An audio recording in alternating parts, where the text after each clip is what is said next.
It's nice to see you all here. Now, as the more perceptive of you have probably realized by now, this is hell. And I am the devil. Good evening. But you can call me Toby, if you like. We try to keep things informal here, as well as infernal. That's just a little joke of mine. I tell it every time. Now, you're all here for eternity. Ooh, which I hardly need tell you is a heck of a long time. So you'll all get to know each other pretty well by the end. But for now, I'm going to have to split you up into groups. Will you stop screaming? Thank you. Now, murderers. Murderers, over here, please. Thank you. Looters and pillagers over here. Thieves, if you could join them. And lawyers. You're in that lot.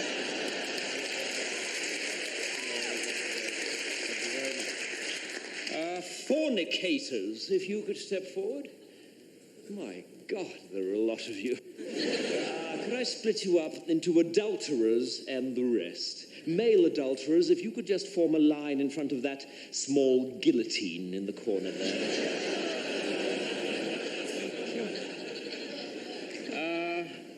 The French, are you here?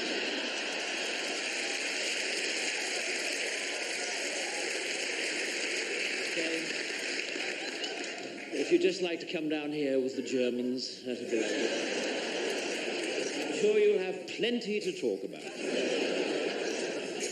Okay, atheists. Atheists, over here, please. You must be feeling a right bunch of nitwits. Never mind. And finally, Christians. Christians... Ah, yes, I'm sorry. I'm afraid the Jews were right. If you could come down here, that'd be really kind. Thank you. Okay. Right. Well, are there any questions? Yes. No, I'm afraid we don't have any toilets. If you'd read your Bible, you might have seen that it was damnation without relief. So if you didn't go before you came, then I'm afraid you're not going to enjoy yourself very much. But then I believe that's the idea. Okay, well, it's over to you, Adolf. And I'll catch you all later at the barbecue. Bye.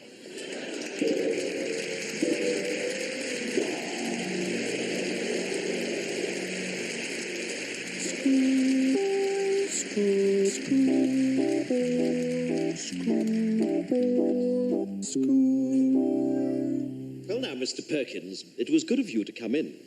I realize that you're a busy man, but I didn't think this matter could be discussed over the electric telephone. No, absolutely, Headmaster. I mean, if Tommy's in some sort of trouble, then I'd like to nip it in the bud. Well, quite frankly, Tommy is in trouble. Recently, his behavior has left a great deal to be desired. Dear. He seems to take no interest in school life whatsoever. He refuses to muck in on the sports field.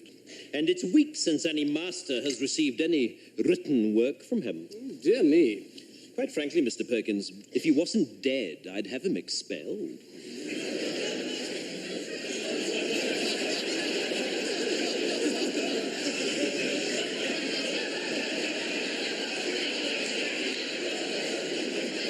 Beg your pardon? Yes, expelled. If I wasn't making allowances for the fact that your son is dead, he'd be out on his ear. Tommy's dead? Yes, he's lying up there in sick bay now, stiff as a board and bright green. And this is, I fear, typical of his current attitude. You see, the boy has no sense of moderation. One moment he's flying around like a paper kite, and the next moment he's completely immovable. And beginning to smell. How did he die? Well, is that important? Yes, I think so. Well, it's all got to do with the library. You see, we've had a lot of trouble recently with boys taking out library books without library cards.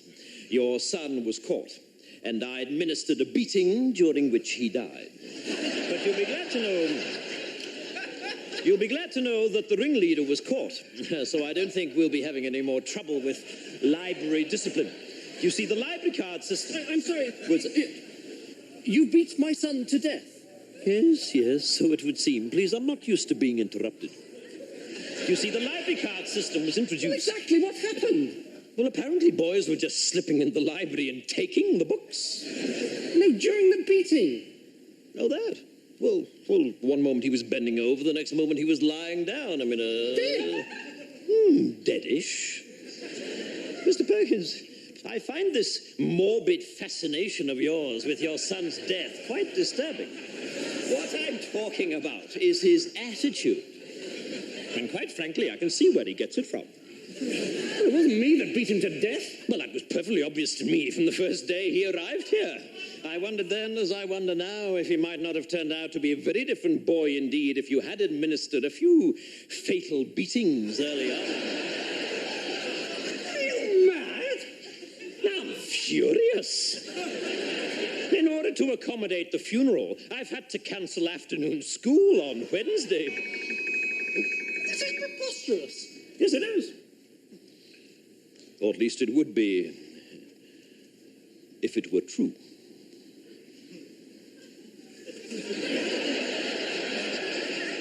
What? I've been joking, Mr. Perkins. Pardon me, it's my strange academic sense of humor. I've been pulling your leg. Thank God. I wouldn't cancel afternoon school to bury that little shit.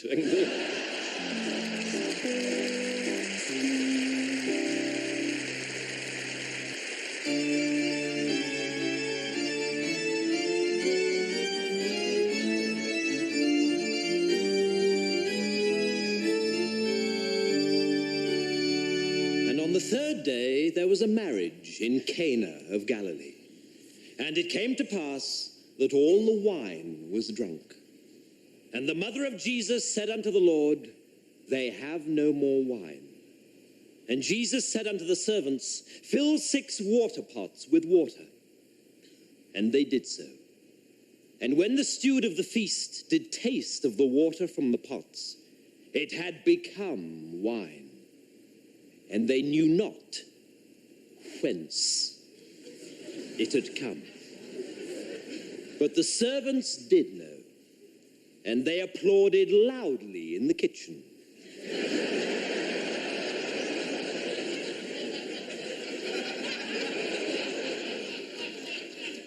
And they said unto the Lord, How the hell did you do that? And inquired of him, Do you do children's parties? And the Lord said, No. But the servants did press him, saying, Go on, give us another one.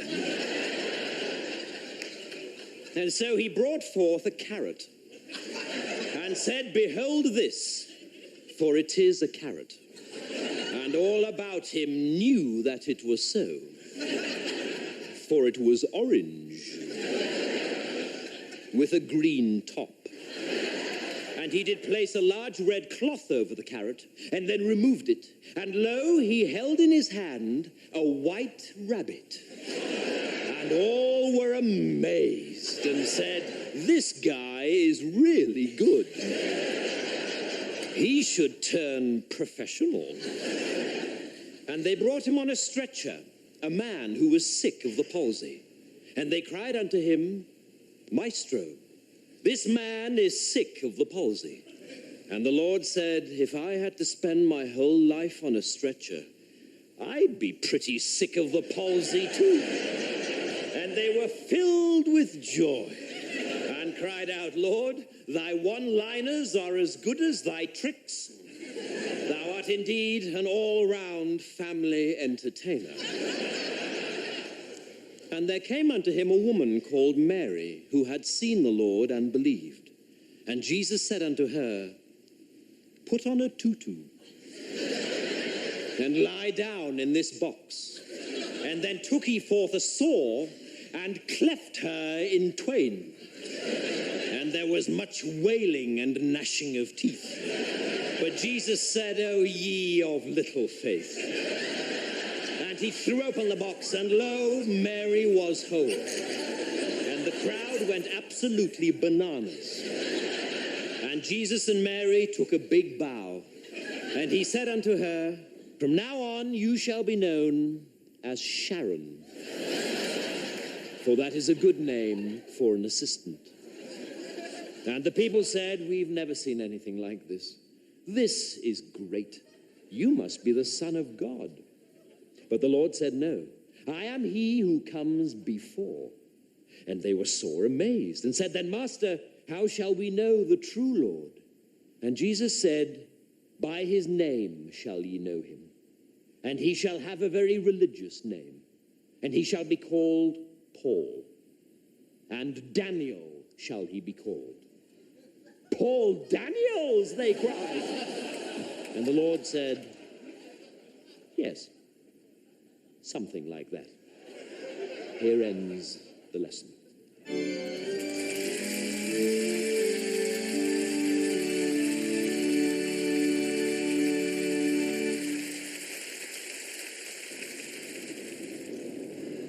And now, in the latest of our series, A Day in the Life, we present A Day in the Life of the Invisible Man. Every morning, I go to work by tube. Very soon, however, I get bored and decide to start annoying other passengers. I usually select the most respectable person I can find and blow gently into his left ear.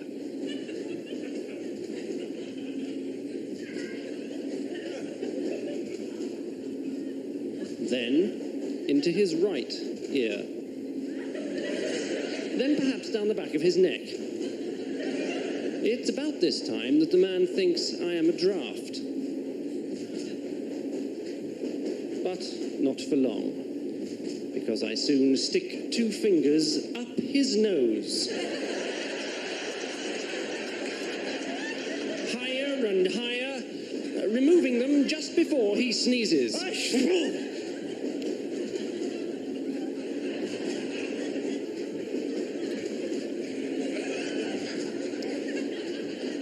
Then, I start to manipulate some other limbs.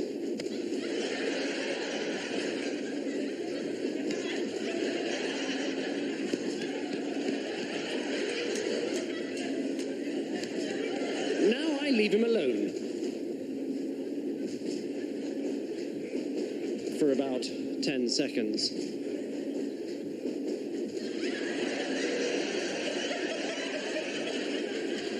And when he is at his most vulnerable, I kick him in the groin.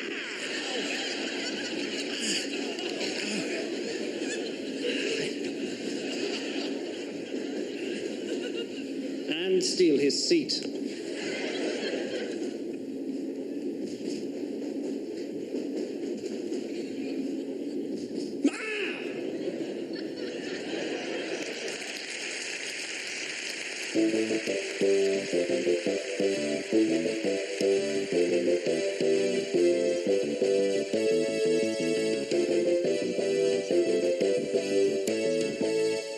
Welcome back to the Olivier Theatre Awards, and we come now to the award for Best Actor of the Year. And the nominations this year are Al Pacino for Death of a Salesman, Kenneth Branagh for Richard III, and then 2 actors, both from the same remarkable new play, Stench by Harold Barkworley. And the nominees are John Daniels in the role of Mr. Trotter and David Forbert in the role of Mr. Gannett. Now, these are 4 fine actors, and I'm sure they'd all agree that the point is not to win, but to play the game. And the winner is John Daniels. No, shit. Unfortunately, John is unable to be with us tonight, and so I'd like to ask his co-star David Forbert to accept the award on his behalf. David.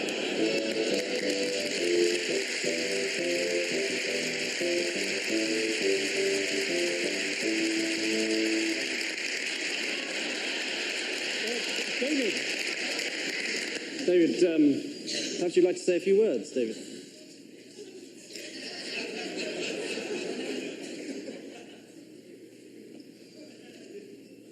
Thank you, Vanessa. Ladies and gentlemen, what a delight it is to accept this award on behalf of my close personal acquaintance, John Daniels. John cannot, unfortunately, accept it himself because he is in Hollywood, starring in his first major film role with Meryl Streep. I am, however, not in Hollywood, not having been offered even a minor role in an 8mm pornographic movie. But what a delightful object it is that John has won. Although, you know, I'm sure I will very soon receive one myself when I next buy 10 gallons of petrol at a Texaco filling station. So what is it that Johnny has got that makes him stand apart from other actors of his generation? Well, I think we all know the answer to that one. Syphilis. And what a great and heartwarming thing it is that he has already started passing it on to a whole new generation of younger actors. Of course, to win an acting award is always a great honour, but to receive one here in the heart of London's famous West End on an occasion such as this hugely diminishes that honour. What could be more dull than these sordid, backslapping sessions where has-beens in tuxedos hand over to even older has-beens in tuxedos awards for plays that closed the week before they opened because the audiences were clamouring instead for tickets to Andrew Lloyd Webber's latest rearrangement of Evita to suit the vocal range of Kylie Minogue. I therefore cannot say what a delight it is that John has won this award instead of me, and I should like to announce my retirement from the acting profession in order to begin a lifetime of work amongst the mentally handicapped, in which capacity I look forward to meeting all the members of the judging panel very soon. Thank you.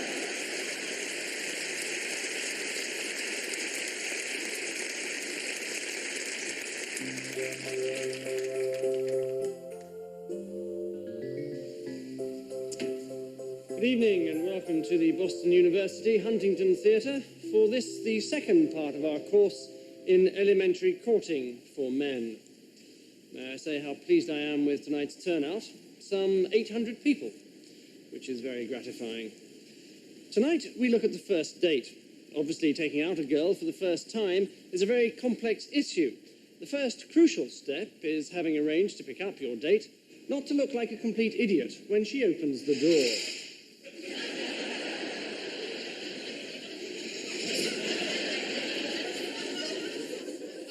Best to look as though your attention has been momentarily distracted.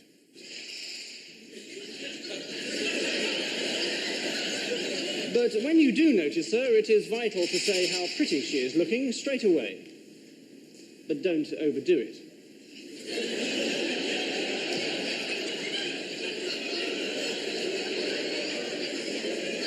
If at this point you are introduced to her parents, attitude is all important. You can be too casual. You can be too keen.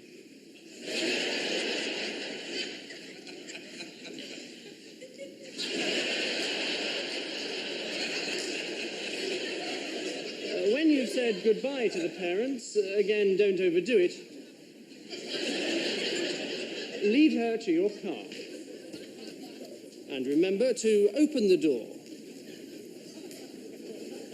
Once in the car, there are various ways of driving. If you drive like this,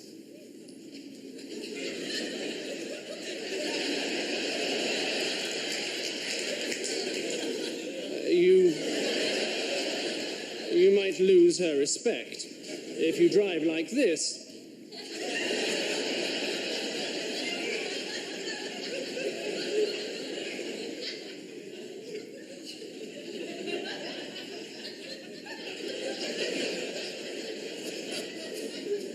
you should have taken a taxi. Before long, you'll arrive at the restaurant. Get out of the car.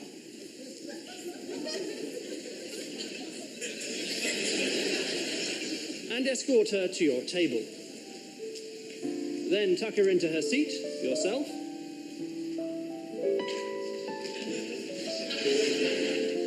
And attract the waiter's attention.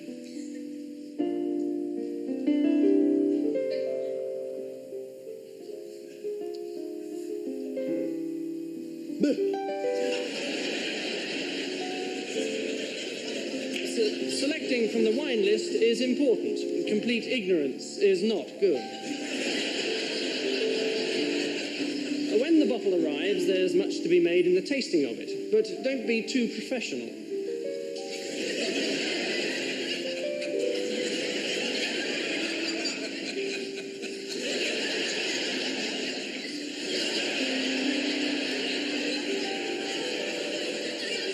With eating, again, moderation is the order of the day. Don't eat too fast.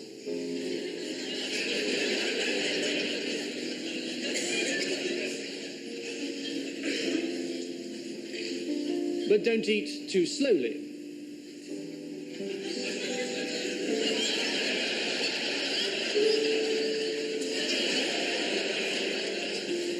Next is receiving the bill. This is a very important moment. You must be sure not to lose your cool.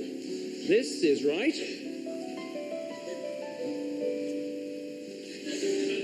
This is wrong.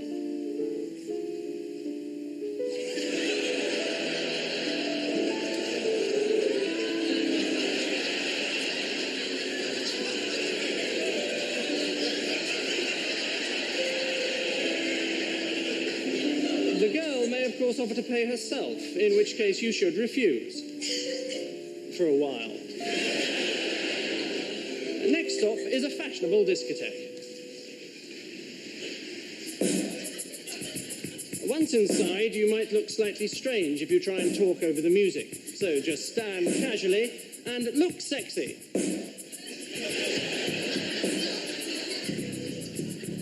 This is good. This is better. This is starting to be misguided. After stance, dance technique is most important. Most people don't know how to dance, and so do too much. Other people do too little. Some people dance as if there's something up their bottom.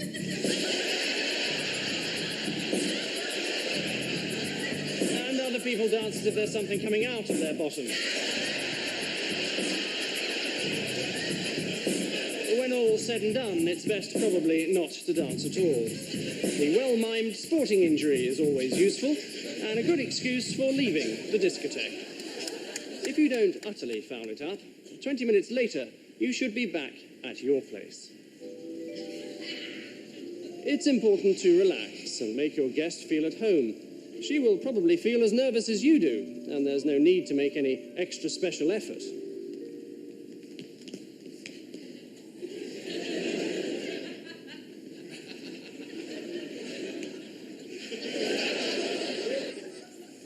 Then, putting on the music. We can't help you with the choice of CD, even though no matter what the circumstances, Donny and Marie Osmond's greatest hits would be a mistake.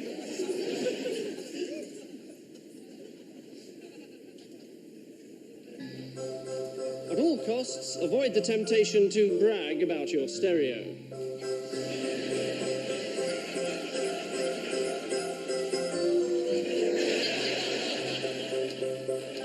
Now comes the moment you've been waiting for. The seduction. This is the subject of next week's lecture. However, as a rough guide, this is right. And this is, I think you'll agree, disastrous.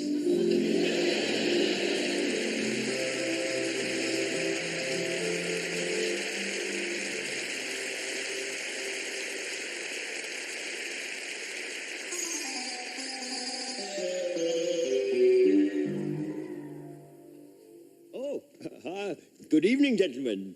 No, that's no problem. Come in, please. Although perhaps if we could just keep that delightful singing down a little bit. Oh, dear. Obviously plenty of refreshment at the football game. No, come in, do. Oh, no, that table is reserved. It is also a table for 2 people. Perhaps this table might be more suitable for 9. If you'd like to step this way, gentlemen, please. Oh, dear. Here, let me help you up, sir. No, it is a tricky bit of floor that deceptively flat and unimpeded. If you'd like to take a seat, yes, or perhaps on the chair. And there we are. Right. Now, what would anybody... Quiet, quiet, gentlemen, please, quiet. What would anybody like to drink? 9 pints of lager. Well, 18 pints of lager. 18 pints of lager. Now, if you'd just like to take a menu, they'll just pass those round there, and one for you, sir. Oh, dear, there we go, straight onto the floor. Here, let me pick it up for you. And again, I tell you what, try and grip it, sir. Either side, between the thumb and the 4 fingers. If you grip, it won't always fall on the floor. Tell you what, why don't we just put it on the table? Here, let me rest it against your friend's head. There we are. There, that should be fine. Right, now what would anybody like to eat? It is a lamb dish, sir. Yes, a marinated lamb in coconut with a cream sauce. Very nice. No, not hot, sir. It is a, how can I put it? It is a medium spiced dish. Yes. Oh, in that case, you want the Bombay duck. No, duck. Duck, with the duck. Oh, I see. Oh, it was your little joke. Very funny. Well done, everybody on that one. That was very good. No, it is the sheikh kebab that is like 2 little turds. The shami kebab is a sort of a mince and onion risol. A bit like cow dung, sir, yes, but in smaller portions, in fact. Rajiv, thank you. If you'd like to put the drinks down. Well, can we move your friend here? Well, perhaps if we just roll him. That's a good idea. Perhaps if we just roll him out of his cutlery and into the mango chutney. Don't worry, he'll be fine there. Thank you, Rajiv. Now, would anybody like any raita? That's a kind of a yogurt dip, sort of onion cucumber. Yes, look, I think we'd better wake up your friend here. Well, no, he is not just having a little nap. He's having a little nap face down in a pitcher of beer. He is going to drown. Well, but, oh, dear. No, don't worry, sir. Much better out than in. Don't you worry about it. Don't you worry about a thing. Just leaves all the more room for your chicken curry. Thank you very much. Indeed. Do you know what your friend here might like to eat? Hello? What would you like to eat? A hot dog. Okay, I'll see what I can do. So let me just go back on this, please. We want a cucumber raita, an onion raita, a paperback raita. But I'm presuming that's a joke. 4 meat curry, 1 Bombay duck, 4 rice, 4 shami kebab, and a hot dog. And anything else for starters? Just some poppadoms and salad and yogurt and shit.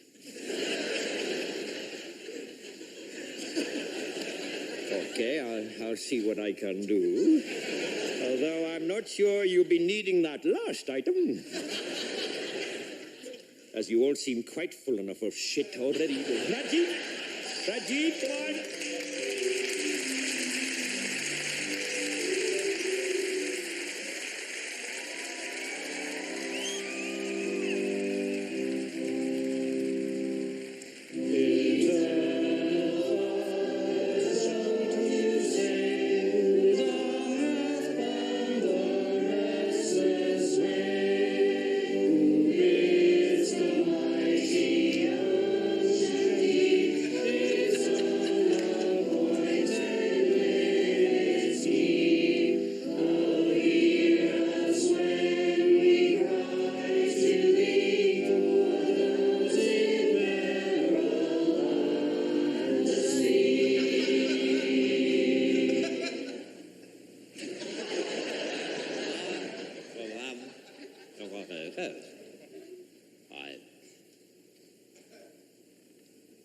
Du får gå där. Và ôi ít quen nói đi quen vừa còn tụi bà cào đấy thì cái đêm liều góp đơn còn xem một về and read that on back oh I don't know why we learn about all the my when the war that loud and there but I they won't the business they won't about everything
Do you ever have one of those days when everything seems to go wrong?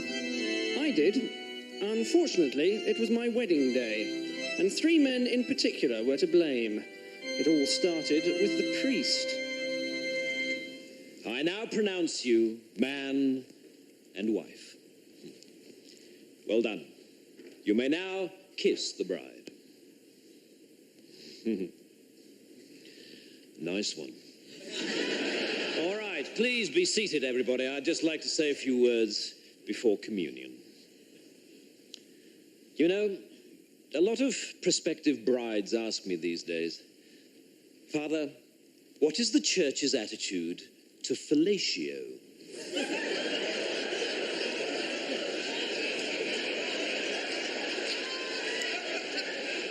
And I tend to reply by telling them a little story about the first time I was asked that question.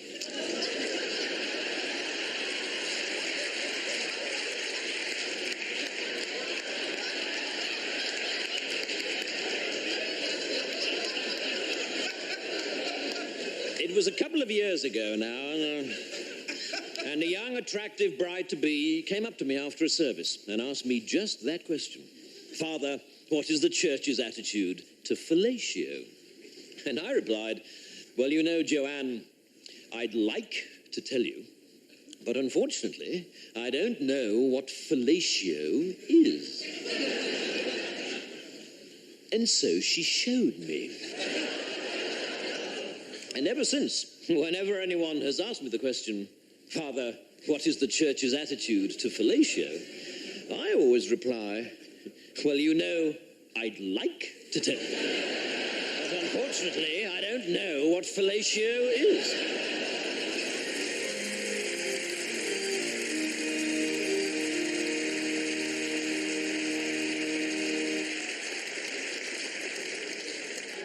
Next came my trusted best man.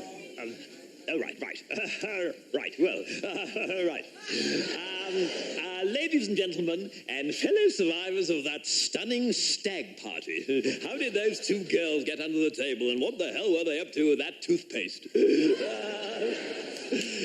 Right, well, just before I left the house this afternoon, I said to myself, you know, the last thing you must do is forget your speech. And so, sure enough, when I left the house, the last thing I did, yes, you guessed it, was to forget my speech. So it's all ad lib, I'm afraid.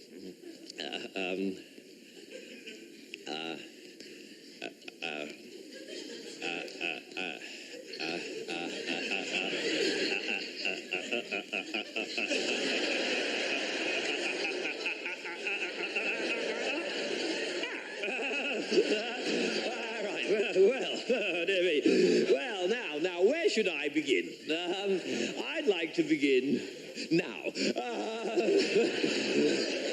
Right, well, I've known the groom ever ever since we first went to school together at the age of 8. And you know, he hasn't changed a bit. Well, that's not quite true, of course. He didn't have his beard then.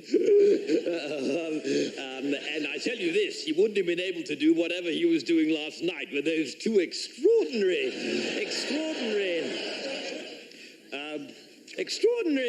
how little people change, isn't it? Although I know I've changed a great deal, because I used to be an absolute arse. Always blurting things out when I shouldn't. For instance, this afternoon, I'm sure I wouldn't have been able to resist mentioning the bizarre sight that greeted my eyes when I opened this man's bedroom door earlier this morning. Yes, but enough of that. He started making gestures at me now, which I think means he wants me to cut my speech short. So suffice to say that I think he'll make a ripping husband, and I think his wife's ripping too, and I can only hope that the dress will hold out. So I'd like to propose a toast to go with the pate.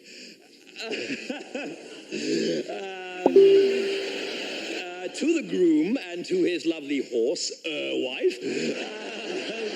It's all starting to come back to me now. And I just know that their marriage will be as happy and satisfied as I was when I paid off those two prostitutes earlier this morning.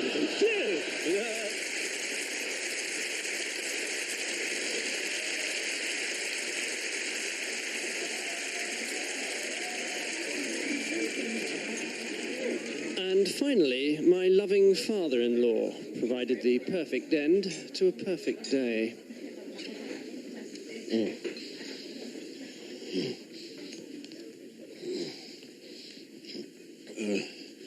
Ladies and gentlemen and friends of my daughter. There comes a time in every wedding reception when the man who paid for the damn thing is allowed to speak a word or two of his own. And I should like to take this opportunity, sloshed as I may be, to say a word or two about Martin. As far as I'm concerned, my daughter could not have chosen a more delightful, charming, witty, responsible, wealthy, let's not deny it, well-placed, good-looking, and fertile young man than Martin as her husband. And I therefore ask the question, why the hell did she marry Gerald instead? Because Gerald is the sort of man we used to describe at school as a complete prick. If I may use a gardening simile here, if his entire family may be likened to a compost heap, and I think they can, then Gerald is the biggest weed growing out of it. I think he's the sort of man people emigrate to avoid.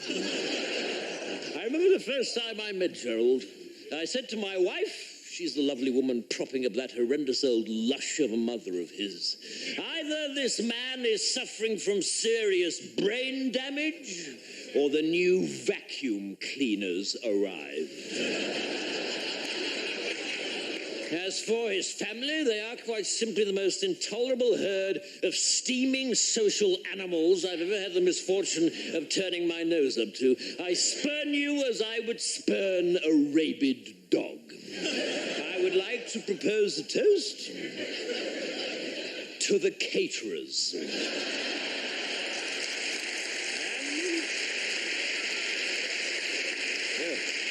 And to the pigeon who crapped on the groom's family's limousine at the church.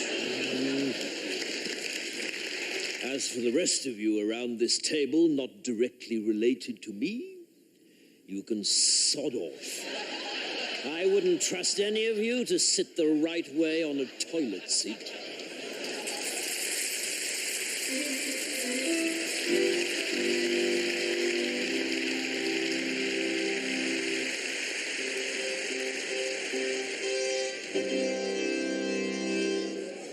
Right. Good morning, everyone. Settle down now, please. Now, as you may know, we were hoping to have Mr. Jeremy Irons with us this morning, talking to us about the art of acting in the cinema. Unfortunately, Mr. Irons has had to cancel due to an unforeseen awards ceremony. But I have been able to procure the services of a local actor, Mr. Bernard Hupper, who was luckily not busy. So it's my pleasure now to read for Mr. Hupper as he illustrates his own lecture on Shakespearean acting entitled The Actor's Art.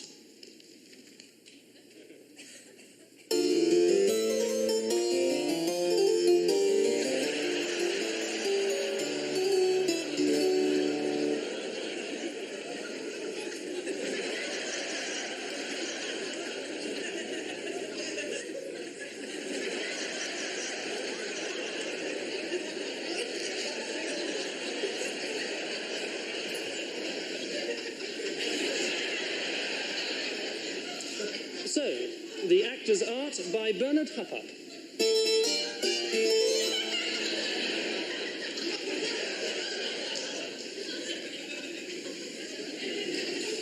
At the centre of the Elizabethan world sits the king.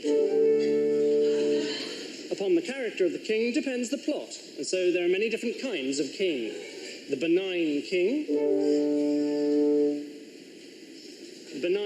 with a physical defect. The mad king.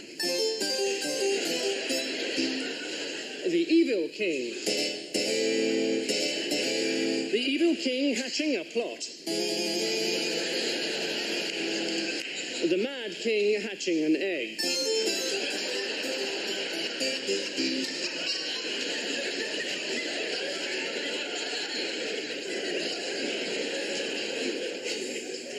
An important part was also played by messengers, distinguishable into many different types. A messenger enters bearing good news.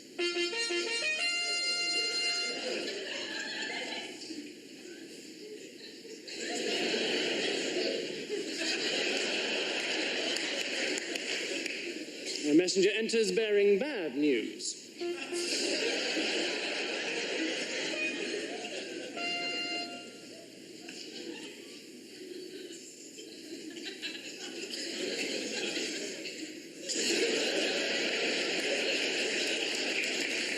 A messenger enters bearing indifferent news.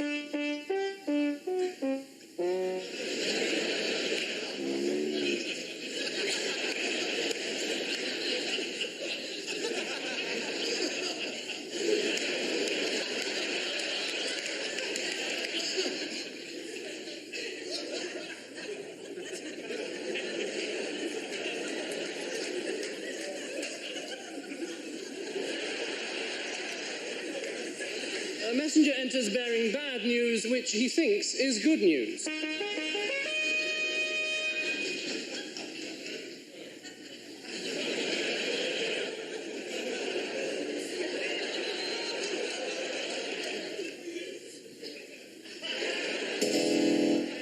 Death came swift and often in this brutal world.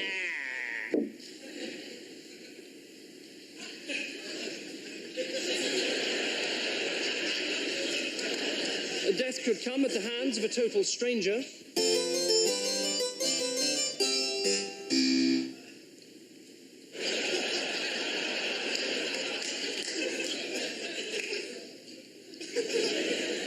Or it could come at the hands of one's closest friend.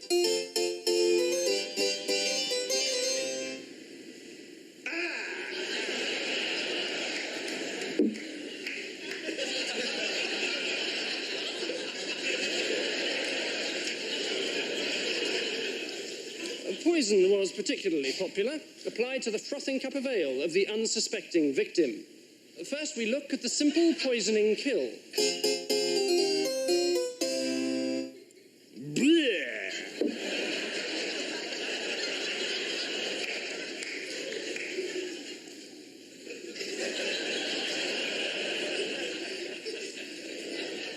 And then the villain attempting to use poison.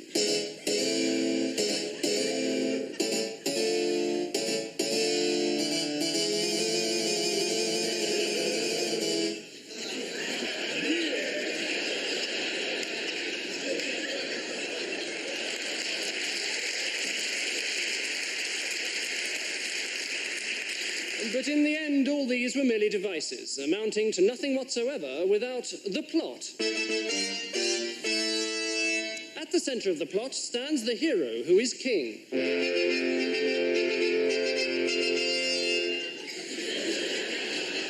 He has a twin brother, who is a villain, with a physical defect. War comes, and the hero must lead his men into battle. At the gates, the hero's mistress waits to bid her lover farewell.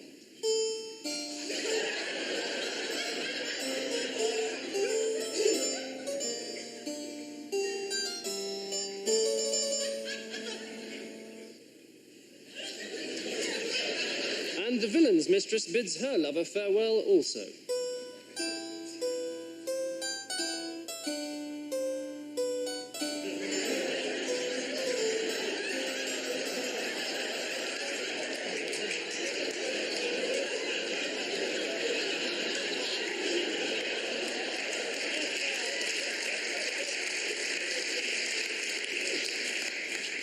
The war rages on for many years. Until, at last, a messenger arrives bearing the bad news of the death of the hero.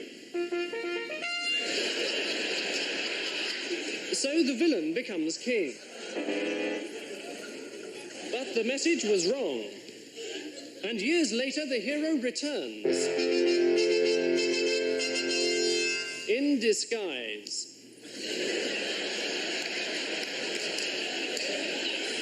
Revealing his identity to the audience by means of a surreptitious wink. But his brother, the villain, recognizes him, and they fight.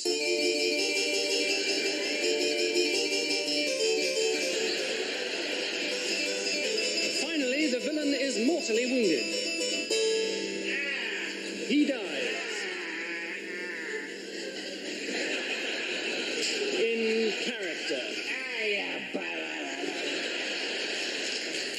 Hero wins his rightful throne and celebrates with a frothing cup of ale found by the side of his brother's throne.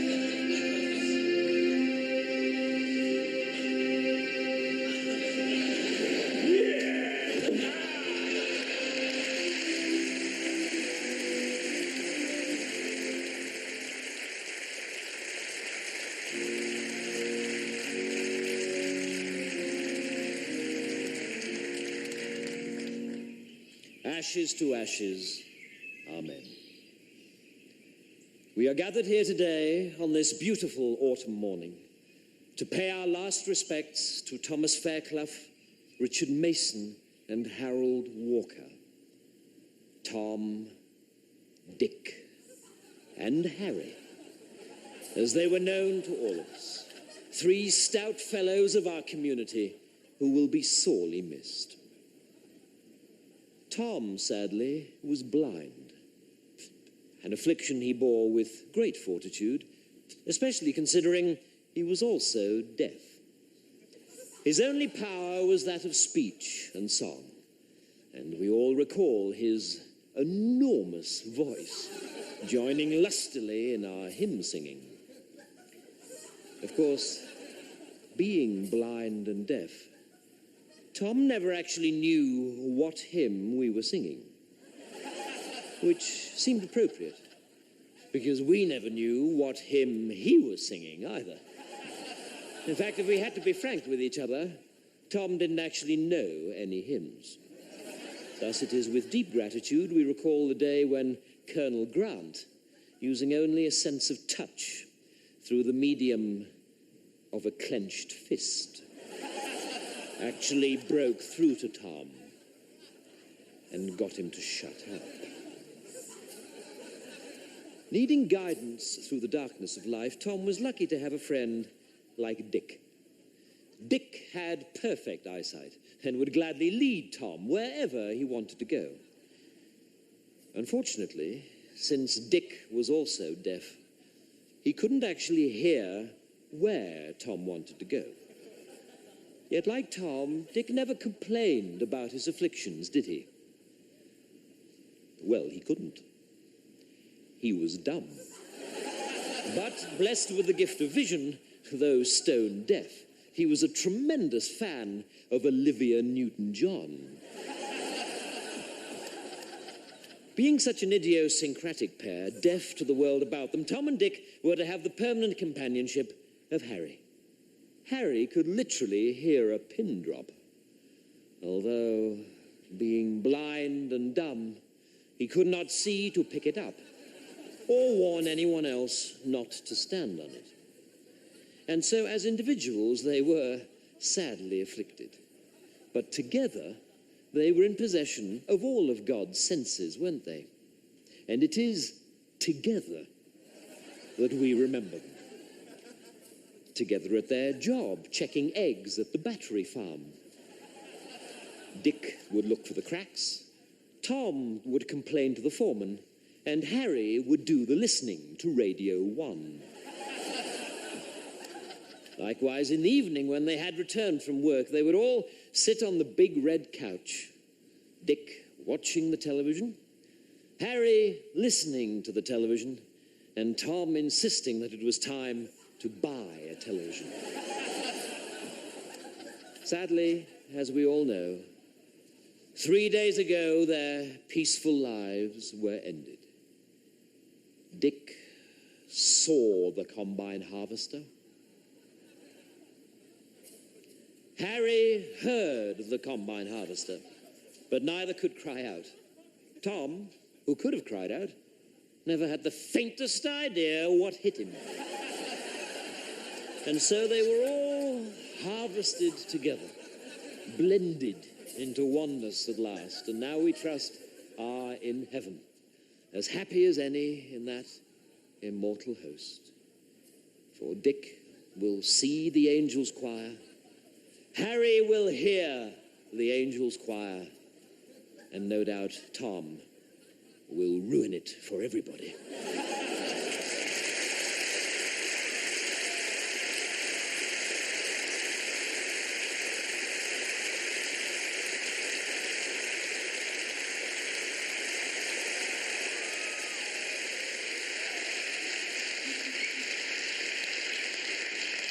Come on, settle down, please. Answer your names. Anus.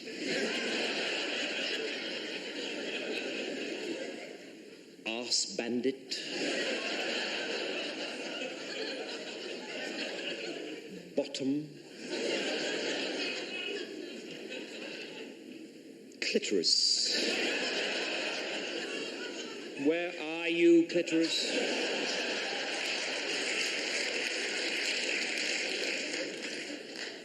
Doo-doo. Enema. Fist up.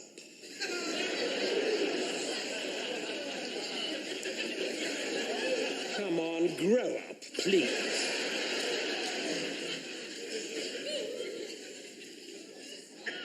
Genital. I'm sorry, genital.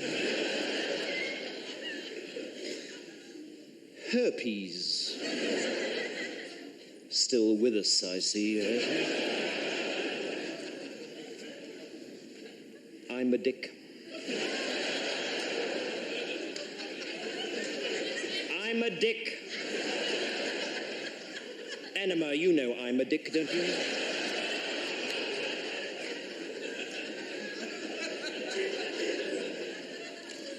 Ejaculation. My prick. Has anybody seen my prick? Come on, somebody must have seen my prick. Very well, remind me to beat my prick when he does that.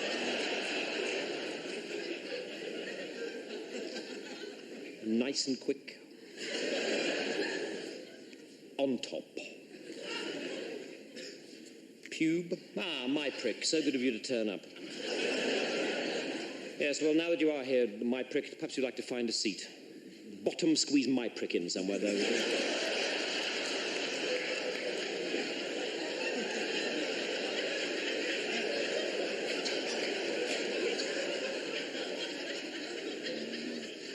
Rigid. Our Russian exchange student, suck me off.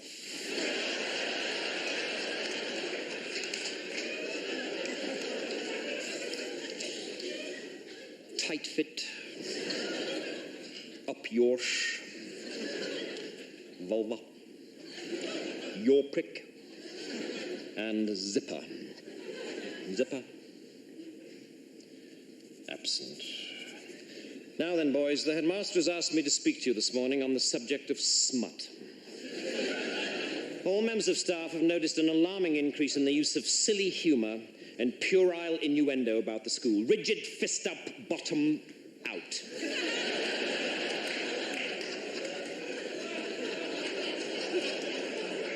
There have been some disgusting doodlings on the walls of the lavatory. Sit up straight on top.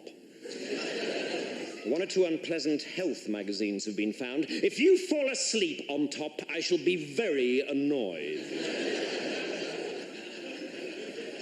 And Mr. Hardon tells me that there's been a great deal of sniggering in his biology class. Tight-fit, for heaven's sake, leave your prick alone. I don't care. Your prick had no business poking into your desk in the first place. I will not put up with this kind of behaviour, boys. And neither, I must warn you, will Mr. Grit Big Heartcock. This is a school for the sons of gentlemen, and the theory is that one day you will turn into gentlemen yourselves. That is with the exception of Genital, who appears to be turning into a ferret. So, there will be an end to this second form toilet humour, where so much conversation is just devoted to smutty, double entendre, do, suck me off nice and quick, detention Saturday. Right, I'm going to the staff room now, but if I come back and catch herpes in the corridor like the headmaster did yesterday, then there'll be trouble.